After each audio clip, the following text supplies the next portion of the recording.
नमस्ते दर्शकों, आपका बहुत बहुत स्वागत है। आप देख रहे हैं हमारा खास सेगमेंट हेलो डॉक्टर। इस खास प्रोग्राम में हम आपको मिलाते हैं उन डॉक्टर से जो अपने अपने क्षेत्र में एक विशेष अनुभव रखते हैं। आज आपको मिलवाने जा रहे हैं एक ऐसे डॉक्टर से जो सभी के लिए एक प्रेरणा है। जी हां, हम बात कर रहे हैं डॉक्टर प्रेमवदा भसीन की, जो रतन ज्योति ग्रुप ऑफ हॉस्पिटल ग्वालियर की डायरेक्टर हैं और साथ ही एक आई स्पेशलिस्ट भी हैं। पूछेंगे आज उनसे कई सवाल और जानेंगे कैसे अपनी आंखों का अच्छे से रखें हम ध्यान और ख्याल।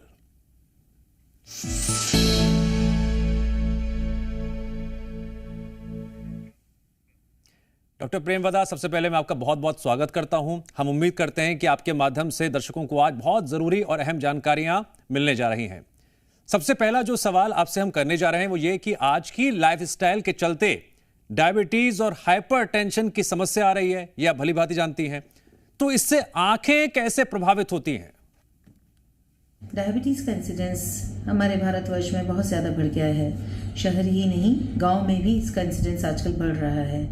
डायबिटीज एक स्लो पॉइजन है। अगर इसको अनकंट्रोल रखा जाए, समय से नहीं इसका इलाज किया जाए, तो हमारे शरीर के वाइटल ऑर्गन्स जैसे दिल, ब्रेन, आंख और किडनी को अफेक्ट करती है। आपने बहुत एक इंपॉर्टेंट इंफॉर्मेशन साझा की है। डॉक्टर प्रेमवदा, एक नॉर्मल व्यक्ति को कैसे समझ में आए कि उसे डायबिटीज की परेशानी है और इस वजह से उसे आंखों की समस्या भी आ रही है? फिर देखिए, अगर किसी को परिवार में डायबिटीज की हिस्ट्री है तो उसको अपना डायबिटीज का चेकअप 40 साल के पहले भी करा लेना चाहिए, क्योंकि डायबिटीज जुवेनाइल डायबिटीज भी होती है जो कि कम एज पर हो सकती है। या फिर कुछ ऐसे लक्षण होते हैं जब डॉक्टर्स खुद एडवाइस करते हैं कि जिनको डायबिटीज के चेकअप की जरूरत है। अदरवाइज 40 के बाद में सभी को डायबिटीज ब्लड प्रेशर का चेकअप कराना चाहिए। रही बात डायबिटीज से आंखों के इन्वॉल्वमेंट में सिम्टम्स की, तो वो बहुत इंपॉर्टेंट बात यह है इस बीमारी की कि इस बीमारी के आंख में इन्वॉल्वमेंट जब होता है तो कई बार एडवांस स्टेजेस में पहुंचने पे भी कोई लक्षण नहीं होते। इसके लक्षण तभी आते हैं या तो हमारा आंख का जो देखने का मैक्यूलर एरिया है, सेंसिटिव एरिया है, उसमें सूजन आ जाए, या फिर आंख में सडनली ब्लीडिंग हो जाए तो पेशेंट को अचानक धुंधला दिखाई देना या फिर काले काले धब्बे दिखाई देना चालू हो जाते हैं। लेकिन ये सब तब होता है, सिम्टोमेटिक तब होती है जबकि बीच का हिस्सा इन्वॉल्व हो या बीमारी बहुत एडवांस स्टेज में आ गई हो। तो आंख का निगाह को कम होना आंख के चेकअप के लिए जरूरी नहीं है। हमें यह नियम बना लेना चाहिए कि अगर हम डायबिटिक हैं तो हमें बिना लक्षणों के भी डायबिटिक होने के कारण रेटिना चेकअप कराना है, ईयरली रेटिना चेकअप कराना है। आपने कई महत्वपूर्ण बातें बताई हैं। मैं बात करूंगा रेटिनोपैथी ऑफ प्री मैच्योरिटी। इसकी जांच रतन ज्योति ग्वालियर में कैसे होती है, इसका ट्रीटमेंट क्या है, इसके बारे में बताइए। जो प्री मैच्योर बच्चे होते हैं, जो कि समय से पहले पैदा हो जाते हैं, 7 महीने, 6.5 महीने, 7.5 महीने, ऐसे बच्चे लो बर्थ वेट होते हैं और इनकी रेटिना जो होती है, उनकी वेस्कुलेचर जो होता है पूरा परिपक्वता से डेवलप नहीं हो पाता है। ऐसे बच्चों को NICU में केयर की बहुत ज्यादा जरूरत होती है, जिनको लंबे समय तक ऑक्सीजन देनी पड़ती है, कई बार ब्लड ट्रांसफ्यूजन देने पड़ते हैं, कई बार उनको लंग्स संबंधित समस्याएं होती हैं, कई बार इन्फेक्शंस हो जाते हैं। इन सब का एक पिक्चर ऐसा बनता है कि उनका रेटिनोपैथी ऑफ प्री मैच्योरिटी जो डेवलप हो रही होती है वो प्रोग्रेशन में भी चली जाती है। रेटिनोपैथी ऑफ प्री मैच्योरिटी आंख के वेस्कुलेचर के डेवलप नहीं होने के कारण बच्चे में ब्लाइंडनेस की समस्या पैदा कर सकती है। इसमें नई नलियां खून की पैदा हो जाती हैं, जिनके कारण की आंख में ब्लीडिंग हो सकती है और पर्दा अपनी जगह से बहुत तेजी से हट जाता है। इसलिए यह बहुत इंपॉर्टेंट है कि बच्चे के प्री मैच्योर पैदा होने के विदिन 1 मंथ आई का स्क्रीनिंग होना बहुत जरूरी है। और अगर उसको प्री मैच्योरिटी के रेटिनोपैथी के साइंस मिलते हैं तो हम उसे बहुत क्लोजली फॉलोअप करते हैं, जिससे कि समय रहते हुए उसका जैसे ही जरूरत पड़े इतनी कम उम्र में भी इलाज कर पाएं। ये ध्यान रहे, अगर रेटिनोपैथी ऑफ प्री मैच्योरिटी को आगे इलाज के लिए छोड़ दिया जाएगा तो ऐसी आंखों को कभी विजन रिकवर नहीं कर पाते हैं, वो एडवांस फॉर्म में चली जाती हैं, डिटैचमेंट आ जाता है। तो ऐसा नहीं है कि हर स्टेज को आने के बाद में बच्चे को निगाह को बचाया ही जा सकता है। कई बार ट्रीटमेंट करने के बाद भी लेजर ट्रीटमेंट इसके लिए बहुत कई बार इंजेक्शंस भी देने पड़ते हैं जब एडवांस स्टेज होती है। अदरवाइज लेजर ट्रीटमेंट्स के लिए बहुत आसान प्रक्रिया होती है, जो कि इससे बच्चों के रेटिना जो परिपक्व नहीं हुआ है उसको ट्रीट किया जाता है। इससे अक्सर बच्चों की जो है रेटिना को बचा लिया जाता है, दृष्टि बचाई जा सकती है। कुछ केसेस में लेज़र करने के बाद भी या लेज़र ना हुआ हो तब भी पर्दे में डिटैचमेंट आ जाता है, तो ऐसे स्थिति में ऑपरेशन ही एक इलाज बचता है, जो कि काफ़ी जटिल होता है। मैम, डेफिनेटली आपके माध्यम से पेरेंट्स को आज एक बहुत इंपॉर्टेंट एक्सपेक्ट पर बहुत ज़रूरी जानकारियां मिल रही हैं, लेकिन आपने कुछ देर पहले एक शब्द का इस्तेमाल किया था, महंगापन। बहुत सुनते हैं इसके बारे में हम। अब सवाल ये होता क्या है, क्या इसका इलाज पूरी तरह से हो जाता है? और ये भी आपसे जानना चाहेंगे, इसमें सर्जरी कितनी सफल होती है? बच्चों में महंगापन बहुत इंपॉर्टेंट होता है। किसी भी बच्चे को 5 साल की उम्र के से ज़्यादा स्क्विंट के साथ ग्रो नहीं होने देना चाहिए, ये हमेशा ध्यान में रखना चाहिए। जिस भी उम्र पर स्क्विंट डिटेक्ट होता है उसी समय बच्चे का आई एग्जामिनेशन करना चाहिए। स्क्विंट के साथ में अगर बच्चे को डेवलप होने दिया जाता है तो अक्सर जो आंख स्क्विंटिंग रहती है उसमें निगाह बनने की संभावना भविष्य में कम हो जाती है, आई एम्ब्लायोपिक हो जाती है। स्क्विंट के कई कारण होते हैं। स्क्विंट पैरालिटिक भी हो सकता है, नॉन पैरालिटिक भी हो सकता है। जो पैरालिटिक स्क्विंट होते हैं उसमें उसकी पैरालिसिस का क्या कारण है, इसको हमें इन्वेस्टिगेट करना होता है। अगर उसका कोई कारण मिल जाता है तो उसके ट्रीटमेंट से अक्सर इसमें रिकवरी हो जाती है, और रिकवरी ना हो तो उसको ऑपरेट भी किया जा सकता है। नॉन पैरालिटिक स्क्विंट में मैनेजमेंट बहुत इंपॉर्टेंट होता है। इसमें हमें आँख की पूरी जांच की जाती है। अगर कोई रिफ्रैक्टिव एरर है, उसमें चश्मे का नंबर है, तो उसको देखना होता है, उसको पहनने के लिए दिया जाता है। अगर उसमें असमानता है आंखों की निगाह में या आंखों के रिफ्रैक्टिव एरर में असमानता है तो हमें ऑक्लूजन एक्सरसाइजेस भी देनी पड़ती हैं, जिसमें कि एक आंख को बंद करके एक्सरसाइजेस देनी पड़ती हैं। और यदि एक टाइप ऑफ स्क्विंट होता है जो कि चश्मे के पहनने से ठीक होता है, अकोमोडेटिव स्क्विंट, अगर वह नहीं है, नॉन अकोमोडेटिव स्क्विंट है, तो उसमें हमें एक्सरसाइज कराने के बाद में कुछ केसेस में एक्सरसाइज कराई जाती है, और उसके बाद में यदि निगाह में समानता है तो पहले एक्सरसाइज कराने के बाद में ऑपरेशन ही प्लान करना उसका एक उपाय रह जाता है। और ऑपरेशन जितना जल्दी हो करना चाहिए, क्योंकि हमें दोनों आंखों से देखने के लिए जो बिनोकुलर विजन होता है, साइमल्टेनियस परसेप्शन होता है, ये सारी चीजें तभी डेवलप होती हैं जबकि हम दोनों आंखों को अलाइनमेंट ठीक कर दें। ये 5 साल से पहले हो जाना जरूरी होता है। 5 साल से बाद में अगर हम कराने की बात करते हैं तो हम बच्चों को उनकी बिनोकुलरिटी से वंचित रख सकते हैं। तो इसलिए मेरा यही संदेश रहेगा कि किसी भी बच्चे को अगर आप स्क्रीन देखते हैं तो उसका आई चेकअप डिटेल में जरूर होना चाहिए, और हर माता पिता को बच्चे के आई पर ध्यान देना चाहिए। एक स्क्विंट और भी होता है, जैसे कि बड़े लोगों में डिटेक्ट हो रहा है, उनमें निगाह बढ़ने की संभावना नहीं है, या कोई उसमें उनके स्ट्रक्चरल चेंजेस हैं रेटिना में जिसके कारण की निगाह नहीं बन रही है, तो ऐसे केसेस में भी स्क्विंट हो सकता है जब जिसमें निगाह बनने की संभावना ज्यादा नहीं होती। लेकिन इनको भी कम से कम कॉस्मेटिक हम करेक्शन करके उनके चेहरे को अच्छा बना सकते हैं, उनकी सुंदरता बढ़ जाती है। अगर स्क्विंट को कंट्रोल किया जाए तो उसको कॉस्मेटिक स्क्विंट सर्जरी कहते हैं, वह भी करना संभव होती है। ओके मैम, कुछ आपके सेंटर बारे में समझने की कोशिश करते हैं जरा। मध्य प्रदेश और जो देश के दूसरे शहर है वहां से भी लोग ग्वालियर में रतन ज्योति नेत्रालय में काले पानी के इलाज के लिए आते हैं। तो ये काले पानी का इलाज क्या है? और एक सवाल और भी है कि रतन ज्योति नेत्रालय को advance centre of glaucoma treatment क्यों कहा जाता है? देखिए, ग्लूकोमा एक ब्लाइंडिंग डिसीज है अगर इसको इलाज नहीं किया जाए समय रहते हुए। ग्लूकोमा को काला पानी भी अक्सर बोला जाता है। इसमें कोई आंख में काला पानी नहीं होता। यह इसलिए कहा जाता है कि आंख को एक ऐसी सजा हो जाती है जहां से वापस नहीं आया जा सकता। ग्लूकोमा 2 प्रकार का हो सकता है। इसमें ओपन एंगल भी होता है, नैरो एंगल भी होता है। ओपन एंगल ग्लूकोमा में कोई भी लक्षण नहीं होते हैं जब तक कि एडवांस स्टेज में पेशेंट नहीं पहुंच जाता है।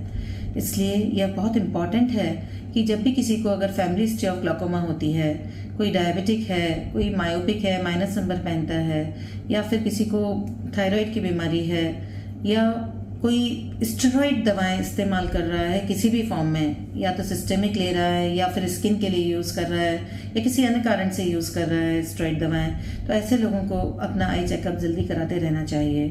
दूसरा टाइप का ग्लूकोमा नैरो एंगल ग्लूकोमा होता है, जिसमें कुछ केसेस में लक्षण होते हैं और क्रॉनिक टाइप का हो तो उसमें लक्षण नहीं होते। तो इसलिए यह इम्पॉर्टेंट होता है कि हमें 40 साल के बाद अपनी आई चेकअप ज़रूर कराना चाहिए। नैरो एंगल ग्लूकोमा के आरंभिक स्थिति में डायग्नोस करने के लिए गोनियोस्कोपी होती है, जिससे हम डायग्नोस कर सकते हैं। अदरवाइज इसको मिस किया जा सकता है जब तक ये काफ़ी नुकसान नहीं कर देता। ग्लूकोमा के इलाज के लिए आजकल दवाएं बहुत अच्छी आ गई हैं ओपन एंगल ग्लूकोमा के लिए। अगर हम मेडिसिन को समय पर स्टार्ट कर दें तो मरीज को आजीवन दवाओं पर रखा जा सकता है। कुछ केसेस में जब दवाएं कारगर नहीं होती हैं या एडवांस स्टेज में पेशेंट आता है, मल्टीपल दवाओं के इस्तेमाल से भी ग्लूकोमा नहीं कंट्रोल होता है, तब उनको हमें ऑपरेशन की सलाह देनी पड़ती है और इसमें एडवांस सर्जरी भी की जाती हैं, जैसे वेल्वुलर सर्जरीज भी होती हैं। तो ये सब संभव है आजकल करना। दूसरी चीज़, अगर नैरो एंगल ग्लूकोमा है तो इसमें अगर हम आरंभिक स्थिति में देख लेते हैं कि तो पेशेंट को इससे प्रिवेंट कर सकते हैं कि इसमें ग्लूकोमा डेवलप हो, तो इसके लिए लेज़र से भी ट्रीटमेंट संभव होता है। एक बच्चों में भी ग्लूकोमा होता है जिसे कॉन्जेनिटल ग्लूकोमा कहते हैं। अगर बच्चों की आंखें बड़ी दिखाई दे रही हैं नॉर्मल से, जन्म के बाद में बच्चा आंखों को बंद करके रखता है, रोशनी नहीं सहन कर पाता है, काली पुतली पे आपको सफ़ेदी दिखाई दे रही है, तो तुरंत डॉक्टर से आपको परामर्श करना चाहिए। आंख का साइज बड़ा होना भी ऑप्थेल्मोस होता है, जो कि अगर उसी एज पे नहीं ट्रीट किया जाए तो ये ब्लाइंडिंग हो जाता है। कॉन्जेनिटल ग्लूकोमा के लिए भी ट्रीटमेंट बहुत अच्छे से संभव होता है अगर समय रहते हुए उपचार लिया जाए। ट्रीटमेंट के बारे में आप विस्तार से बता रही हैं, लेकिन कुछ और भी प्रॉब्लम्स हैं जिनके बारे में डिस्कस कर लेते हैं। अब जैसे कि डायबिटीज़ के अलावा हाइपरटेंशन भी आजकल बहुत कॉमन हो गया है। अब इसमें रेटिना कैसे हाइपरटेंशन में इन्वॉल्व होता है, प्लीज जरा ये भी जानकारी साझा कीजिए। ब्लड प्रेशर या उच्च रक्तचाप, यह भी एक ऐसी बीमारी है जो कि आजकल बढ़ रही है, क्योंकि ये भी बदलती हुई दिनचर्या इसका एक बहुत बड़ा कारण है। स्ट्रेस भी इसमें इन्वॉल्व होता है। इसमें हमारी जो भी खून की नलियां होती हैं, उनके अंदर जो होता है उसकी ल्यूमेन जो होती है, खून की नलियों का सकरा हो जाना या खून की नलियों का सिकुड़ जाना इसमें कॉमन होता है। हाइपरटेंशन में ब्रेन, हार्ट, किडनी और आइज पे भी इफेक्ट होता है। इसमें आंख के लेवल पर अगर ब्लड प्रेशर लगातार बढ़ा रहता है तो पर्दे में खून की नलियों में रुकावट आ सकती है। खून ले जाने वाली नली में रुकावट आती है तो इसको आर्टरी ऑक्लूजन कहते हैं। इसमें सडन लॉस ऑफ विजन हो सकता है। अगर खून वापस ले जाने वाली नली में ऑक्लूजन होता है, इसे वेनो ऑक्लूजन कहते हैं। इसमें भी अचानक से निगाह जा सकती है, जिसका इलाज करना बहुत डिफिकल्ट होता है। साथ ही पर्दे में अगर हमारा मैलिग्नेंट हाइपरटेंशन होता है तो रोशनी की नस पे और रेटिना में स्वेलिंग आ सकती है, जिसका इफेक्ट आंख पर बहुत खराब होता है। मैम, ये तो बात बिल्कुल सही है कि किसी बीमारी में टेस्टिंग और उसके बाद सही वक्त पर इलाज मिलना ये बहुत ज़रूरी एक्सपेक्ट होता है। अब हाइपरटेंशन और डायबिटीज़ की जांच कब करनी चाहिए, प्लीज़ आप ये भी जानकारी साझा कीजिए और ये भी बताइए कि रतन ज्योति अस्पताल में इसकी जांच कैसे करते हैं आप लोग। देखिए, आपने ये बहुत अच्छा क्वेश्चन किया है कि ये कब होनी चाहिए। यह बहुत इम्पॉर्टेंट है कि जैसे ही शुगर डायग्नोज होती है उसके साथ ही आई के चेकअप को हमें ईयरली चेकअप को डिसाइड कर लेना चाहिए कि कराना ही है। आंख में डायबिटिक रेटिनोपैथी के अलावा डायबिटीज़ में अगर अनकंट्रोल शुगर रहती है तो मोतियाबिंद भी समय से पहले आ सकता है। इसमें जो ग्लूकोमा होता है उसका इंसिडेंस भी नॉर्मल से ज़्यादा होता है।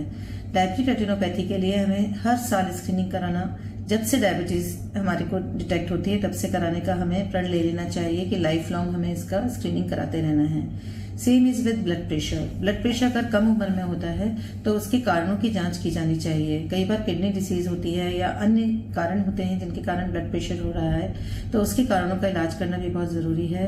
अक्सर हम देखते हैं कि कई लोग मैलिग्नेंट हाइपरटेंशन में यंग एज में आते हैं जिनका कारण शरीर में कहीं और होता है। तो ऐसी बीमारियों को लाइटली नहीं लेना चाहिए। जैसे ही डिटेक्ट होती हैं उसके साथ ही हमें आई चेकअप स्टार्ट कर देना चाहिए। मैम, जैसे कि हम देखते हैं मेडिकल साइंस में कि किसी भी बीमारी के इलाज के लिए, ट्रीटमेंट के लिए आजकल टेक्नोलॉजी बहुत विकसित हो गई है। अब ऐसे में डॉक्टर भसीन, हाइपरटेंशन, डायबिटीज और रेटिनोपैथी की जांच के लिए क्या रतन ज्योति में आधुनिक उपकरण उपलब्ध हैं? ग्वालियर में रतन ज्योति नेत्रालय ऑप्थेल्मिक इंस्टीट्यूट एवं रिसर्च सेंटर है। यहाँ पर रेटिना का बहुत बड़ा विभाग है। यहाँ पर रेटिना से संबंधित सभी बीमारियों को हम लोग डील करते हैं, inclusive of diabetic retinopathy, hypertensive retinopathy और आंख के पर्दे की अन्य बीमारियां भी होती हैं, उन सभी का इलाज किया जाता है। इवन नवजात शिशुओं का भी इलाज किया जाता है जिनको कि रेटिनोपैथी ऑफ प्रीमेच्योरिटी होती है। डायबिटिक रेटिनोपैथी के इलाज के लिए आप ये पूछना चाहें कि कैसे इलाज किया जाता है, तो इसका स्टेज वाइज इलाज होता है। अगर ये अर्ली स्टेज में डिटेक्ट हो जाती है तो अगर पेशेंट अपने जनरल पैरामीटर्स, ये चीज़ बहुत इंपॉर्टेंट है कि डायबिटीज रेटिनोपैथी का इलाज सिर्फ आंख के इलाज से संभव नहीं होता। उसमें जनरल पैरामीटर्स जैसे कि शुगर का कंट्रोल होना, ब्लड प्रेशर का कंट्रोल रहना, एनीमिया का नहीं होना बहुत मायने रखता है। किडनी प्रॉब्लम अगर हो रही है तो उसका समय से डिटेक्ट करना, कार्डियक प्रॉब्लम अगर हो रही है तो उसका समय से डिटेक्ट होना, इस सभी का इफेक्ट, इन सभी बीमारी का इफेक्ट आई की रेटिनोपैथी पर पड़ता है। अगर हम सिर्फ आई का इलाज करेंगे और सारे पैरामीटर्स पर ध्यान नहीं देंगे, एक होलिस्टिक अप्रोच के साथ नहीं चलेंगे, तो रेटिनोपैथी को कंट्रोल कर पाना असंभव होता है। दर्शक कम से कम ये बात तो समझ ही गए होंगे कि बीमारी सही समय पर डिटेक्ट हो जाए तो फिर उसका सही तरीके से इलाज हो सकेगा। मैम, जरा डायबिटिक और हाइपर सेंसिटिव मरीजों के लिए रेटिना सर्जरी कब और क्यों जरूरी होती है, और अगर समय पर रेटिना सर्जरी नहीं कराई जाए तो क्या स्थायी दृष्टिहीन होने की संभावना या फिर डर बना रहता है क्या? डायबिटिक रेटिनोपैथी एक ब्लाइंडिंग डिसीज है अगर ये अनट्रीटेड जाए। इसका समय पर डिटेक्ट हो जाना इसीलिए बेहतर कहा जाता है। डायबिटिक रेटिनोपैथी के इलाज के लिए अनेक मॉडलिटीज हैं जिनको कि स्टेजिंग के अनुसार इलाज में उपयोग किया जाता है। अगर पर्दे में स्वेलिंग होती है, सूजन होती है, तो उसको कम करने के लिए बहुत ही अच्छी मॉडलिटी है एंटी VEGF इंजेक्शंस। यदि हमें ऐसा महसूस होता है कि उसमें उसको लेजर ट्रीटमेंट की जरूरत है तो स्टेज वाइज उसको लेजर ट्रीटमेंट भी दिया जाता है, जो कि खास तौर पर proliferative stage, that is later stage of the diabetic retinopathy, जो कि एडवांस स्टेज होती है जिसमें नई खून की नलियां बनने लग जाती हैं, जो कि अचानक से ब्लीडिंग कर रहे हैं तो सडन लॉस ऑफ विजन हो सकता है।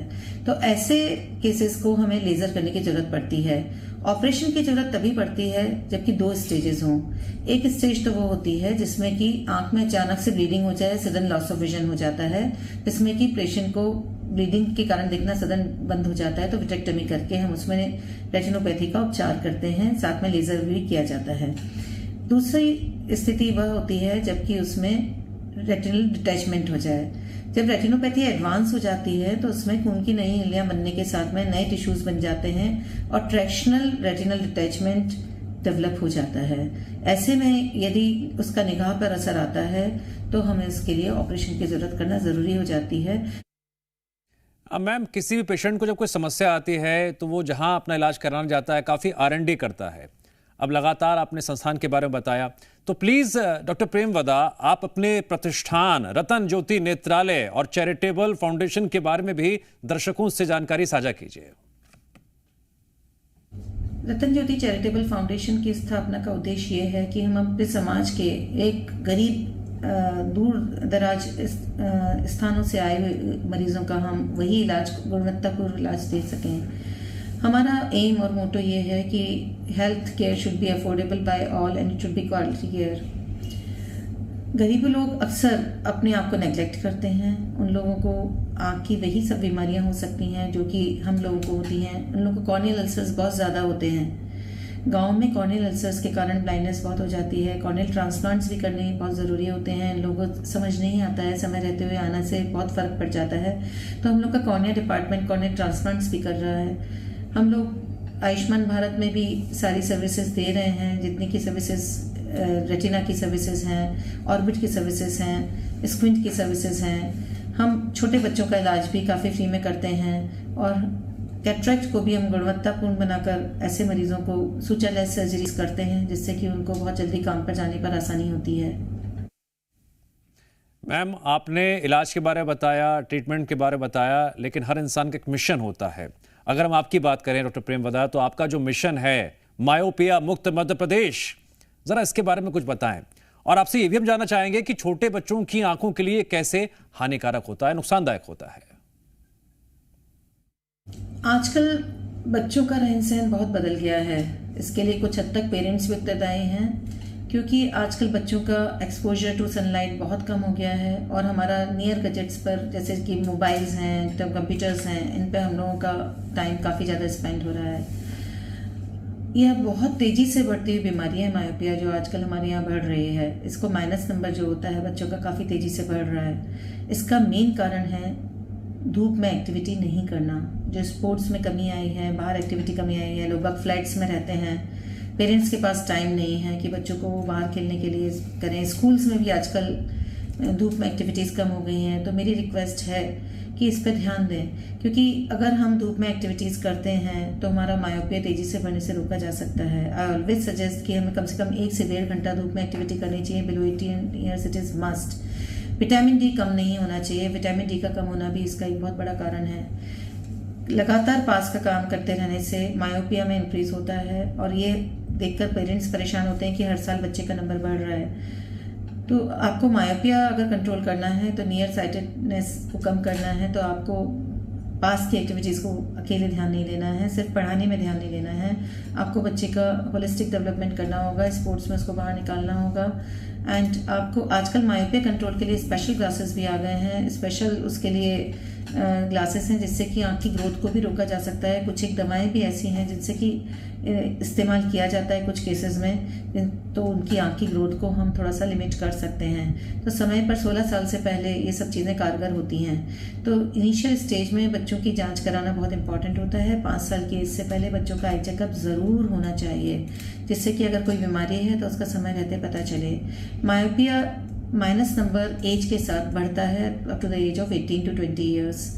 तो इसको हमें ये ध्यान देना होता है कि इसको हम समय रहते हुए पता करें। और कई कारण होते हैं, जैसे कई बार हमारी जो काली पुतली होती है उसके सामने जो पतली झिल्ली है कॉर्निया, उसकी एबनॉर्मलिटीज से भी मायोपिया होता है। तो कम उम्र में ही अगर एस्टिग्मेटिज्म है तो हमारा पेंटाकैम केरेटो करना चाहिए, जिससे कि केरेटोकोनस नामक एक बीमारी होती है, उसको अर्ली डिटेक्ट किया जा सकता है। अगर उसका समय रहते हुए उसका रोकथाम कर दिया जाए तो बीमारी आगे बढ़ने से रुक जाती है। अदरवाइज कुछ केसेस में एडवांस होने पर हमें कॉर्निया ट्रांसप्लांट करना पड़ता है। तो ये सब यंग एज और चाइल्डहुड की बीमारियां हैं जिनको कि हमें अगर हम टाइम से डिटेक्ट करें, अपनी दिनचर्या को बदलें, तो हम इनको कंट्रोल कर सकते हैं।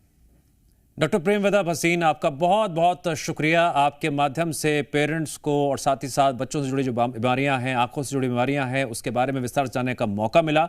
और दर्शकों, हम आपसे वादा करते हैं कि हेलो डॉक्टर सेगमेंट के जरिए आगे भी लगातार हम यूं ही आपको प्रतिष्ठित डॉक्टरों से मिलवाते रहेंगे, ताकि बीमारी से जुड़ी जानकारी आपको मिल सके और सही वक्त पर आप इलाज करवा भी सकें और सही जगह पहुंच सकें।